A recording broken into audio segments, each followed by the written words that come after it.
Unacademy. Let's crack it.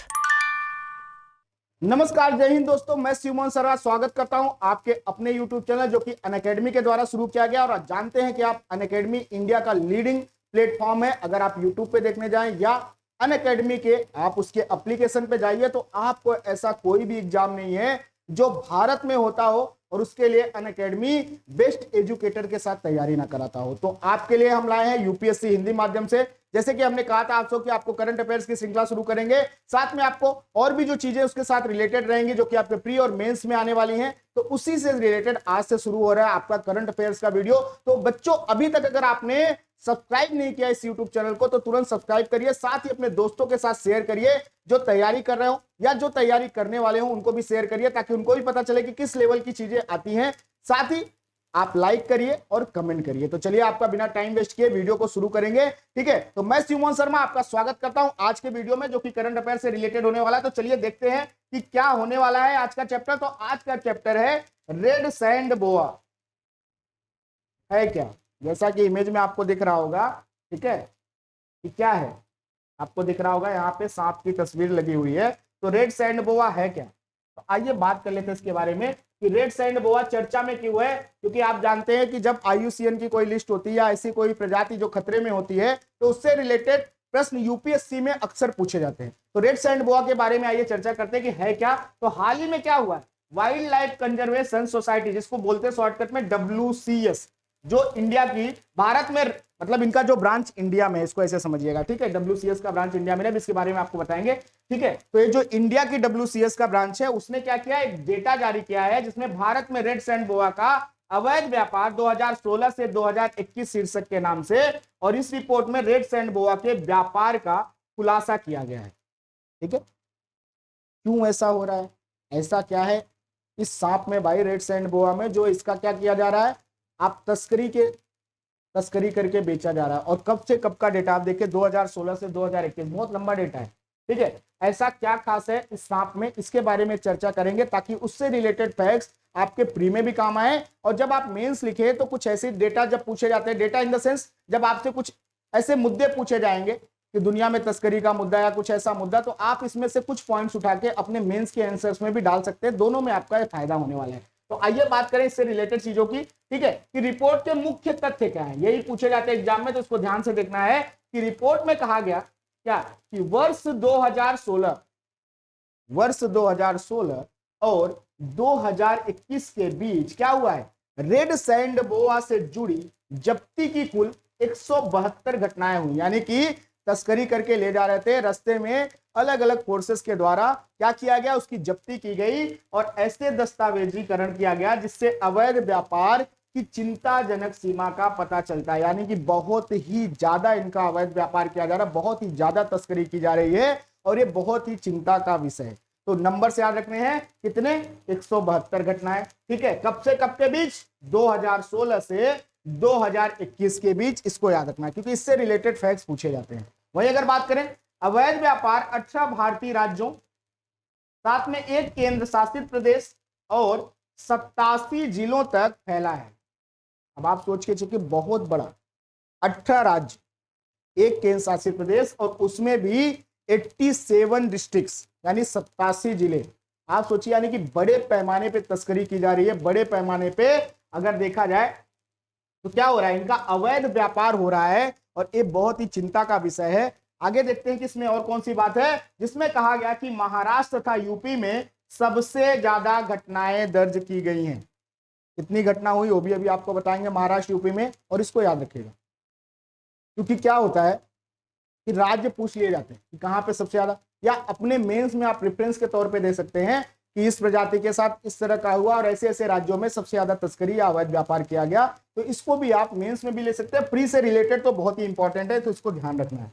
बात करें अगर आगे कि वन्य जीव संरक्षण सोसाइटी की क्या है, WCS क्या है, तो WCS के बारे में थोड़ी सी जानकारी ले लीजिए जो कि रिलेटेड, कभी आपको कुछ लिखना हो इसके बारे में तो आप लिख सकते हैं, तो ज्यादा नहीं, थोड़ी सी जानकारी जो इंपॉर्टेंट है। जैसे वन्य जीव संरक्षण सोसाइटी को मूल रूप से कब स्थापित किया गया था, 26 अप्रैल 1895 को, और उसे क्या कहा जाता था, न्यूयॉर्क राज्य द्वारा चार्टर्ड किया गया था, जिसे तब न्यूयॉर्क जूलॉजिकल कहा जाता है, न्यूयॉर्क जूलॉजिकल कहा जाता था। हालांकि अब इसका नाम WCS हो गया है। ठीक है। तो पहले क्या था, न्यूयॉर्क जिसे क्या किया गया, जूलॉजिकल भी कहा जाता था और सोसाइटी के रूप में जाना जाता था। 1993 में इसमें बदलाव किया गया और इसका नाम क्या गया है, वन्य जीव संरक्षण सोसाइटी कर दिया गया। और वन्य जीव संरक्षण सोसाइटी की बात करेंगे WCS की, एक 501c3 गैर सरकारी संगठन है जिसका मुख्यालय न्यूयॉर्क शहर के ब्रॉक्स चिड़ियाघर में स्थित है। यानी कि कहां पे मुख्यालय, न्यूयॉर्क में। चिड़ियाघर का नाम भी याद कर लेना, कभी कभी क्या होता है कि क्वेश्चन टफ करने के लिए ऐसी चीजें भी डाल दी जाती है, ठीक है। तो आपको ये चीज भी पता होने, कहां, ब्रोंक्स चिड़ियाघर है वहां पे। इस संगठन की नेतृत्व और अब अध्यक्ष कौन है अभी प्रेजेंट टाइम में, ठीक है। जो अध्यक्ष और सी है उनका नाम है मोनिका पी मदीना द्वारा किया जाता है, जिन्होंने 2023 में क्या किया, लंबे समय तक अध्यक्ष और सीईओ रहे। कौन, क्रिश्चियन सैम्पर की जगह ली थी, ठीक है। यानी कि पुराने वाले कौन थे, क्रिश्चियन सैम्पर, जिनकी जगह पे अब कौन आ गया है, मोनिका पी मदीना जो है इसकी अध्यक्षता कर रहे हैं, यानी कि इसकी सीईओ। इसको याद रखना, ठीक है। और ये बहुत ही बेसिक चीज है और ऐसी चीजों को पूछे जाने की संभावना बनी होती है क्योंकि रिलेटेड फैक्ट रेड्स एंड बोआ से आएंगे, ठीक है। उसके बाद उससे रिलेटेड फैक्ट मान लीजिए एक लाइन और डाल दिएगा WCS से, तो आपको WCS की बेसिक जानकारी होना बहुत ही ज्यादा जरूरी है, ठीक है। वही बात करें अगर आगे कि कहां पे कितने मामले मिले हैं, तो जो सबसे ज्यादा मामले हैं वही राज्यों को याद करना है। जैसे 59 मामले के साथ महाराष्ट्र का दबदबा है। दबदबा in the sense negative point में है कि ये बहुत ही ज्यादा यहाँ पे तस्करी हुई है, जिसमें पुणे, ठाणे, मुंबई उपनगरीय जैसे शहरी क्षेत्र भी शामिल है, ठीक है। पुणे है, ठाणे है, मुंबई है, ये सारे डिस्ट्रिक्ट में बहुत ही ज्यादा रेड्स एंड बोआ की तस्करी की जाती है, अवैध व्यापार किया जाता है। वहीं अगर बात करें, देखिए मैप में भी आपको थोड़ी से एरिया दिखा देंगे। अभी उत्तर प्रदेश के 33 घटनाओं पर बारीकी से नजर रखा है, तो अक्सर नेपाल की सीमा के पास जैसे कि बहराइच और लखीमपुर खीरी जैसे जिलों में होती है, ठीक है। तो आपका ये बहराइच दिख रहा है, ठीक है, आपका लखीमपुर खीरी दिख रहा है और ये आपका नेपाल का पूरा बॉर्डर है। तो इन जिलों में खास करके ऐसी घटनाएं देखने को मिलती हैं जो नेपाल से सटे हुए जिले हैं उत्तर प्रदेश के, वहां पे ज्यादा करके ऐसी घटना देखी जा रही है। आइए बात करें आगे कि क्या खास है इस सांप की, खास बात क्या है, करोड़ों में है बिकता है सांप। क्यों करोड़ों में कीमत है? अगर बात करें सोशल मीडिया विशेष रूप से यूट्यूब वर्ष 2021 में 200 बिक्री प्रचार वीडियो के साथ अवैध व्यापार में सहायक किया। तो सोशल मीडिया का, जैसा कि मैं आपको पहले भी बोलता हूं कि सोशल मीडिया का उपयोग से ज्यादा दुरुपयोग किया जा रहा है आज के डेट में।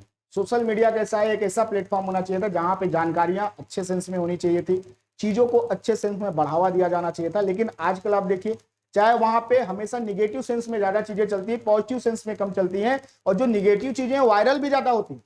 आप देखिए कोई ऐसी चीज हो, ठीक है, जो कि कैसे हो, नॉलेजेबल ना हो, ऐसे ही टाइम पास किसी ने किया हो, कुछ ना कुछ ऐसा किया हो जिसकी शायद आवश्यकता नहीं थी, वो वायरल रहेगा।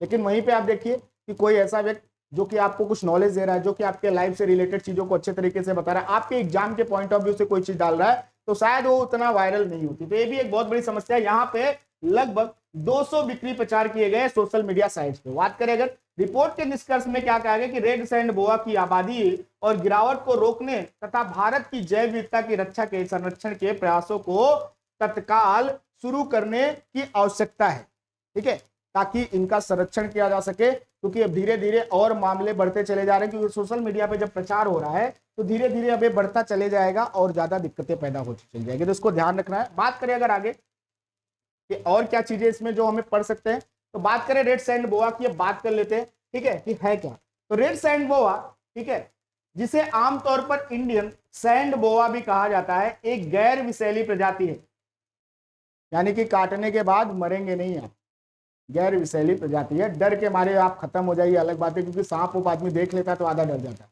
ठीक है। तो सांप से आदमी डर के कहो अलग बात हो गई, ऐसा कुछ हो जाए, बाकी काटने के बाद जहर नहीं होता, तो आप विषैली प्रजाति नहीं है, तो मरेंगे नहीं आप। यह मुख्य रूप से लाल भूरे रंग का सांप है।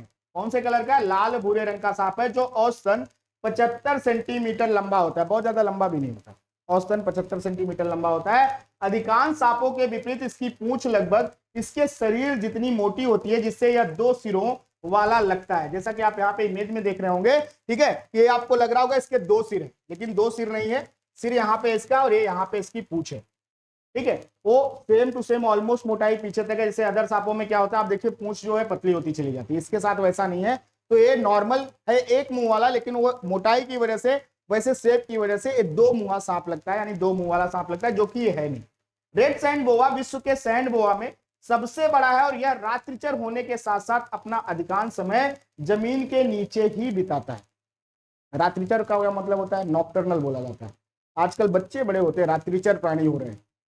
रात को पढ़ाई करना, 3-3 बजे तक जगना, 4-4 बजे तक जगना, ज्यादातर बच्चों के साथ हो रहा है। तो नॉकटर्नल होने का नुकसान बहुत है, ठीक है। तो रात्रिचर में यहाँ पे क्या सेंस है, रात्रिचर का मतलब है रात में बाहर निकलता है और अपने भोजन को यानी अपने शिकार को, ठीक है, रात के टाइम करता है। तो रात को बाहर निकलने वाला, ठीक है, सांप है, इसको याद रखना है, रात्रिचर है, ठीक है।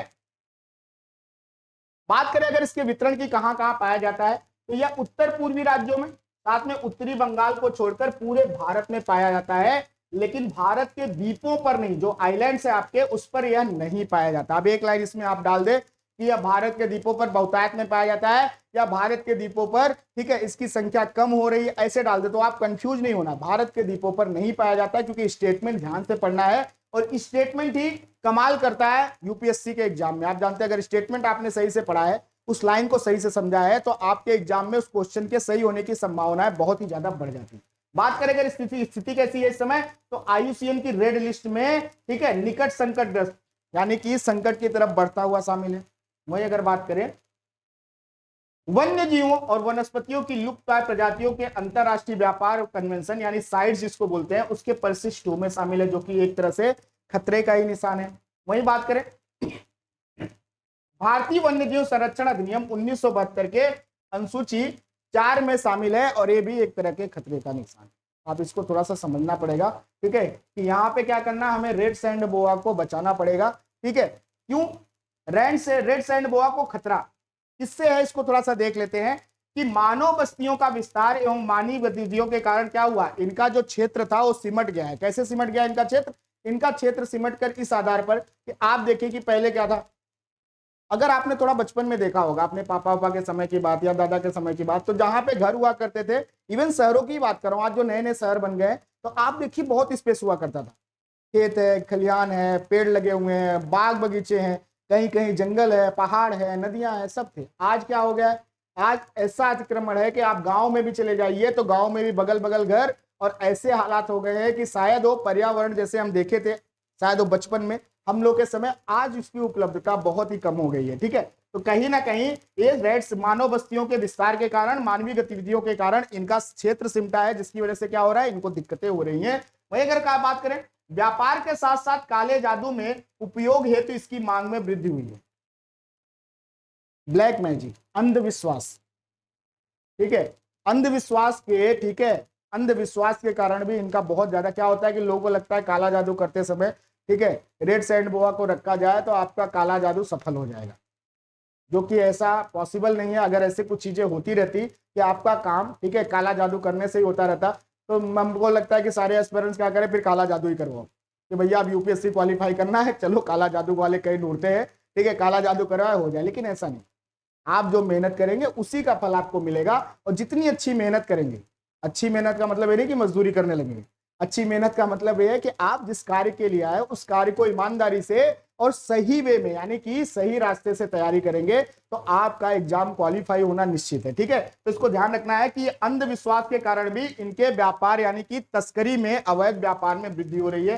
साथ में कथित औषधि लाभों के कारण यानी कि कुछ मेडिसिन में भी इनका उपयोग किया जाता है, इनका शिकार किया जा रहा है, ठीक है, इसको ध्यान रखना है, ठीक है। तो अब इन सब कारणों को आप लेकर अपने यूपीएससी के प्री के लिए सारी चीजें बहुत इंपॉर्टेंट है। प्लस मेंस में अगर आपको कभी लिखना हो डब्ल्यूसीएस के बारे में, इसके बारे में, तो आप इसका एग्जांपल, इस रिपोर्ट का एग्जांपल ले सकते हैं। तो कुछ पॉइंट्स निकाल के आप नोट डाउन कर लीजिएगा।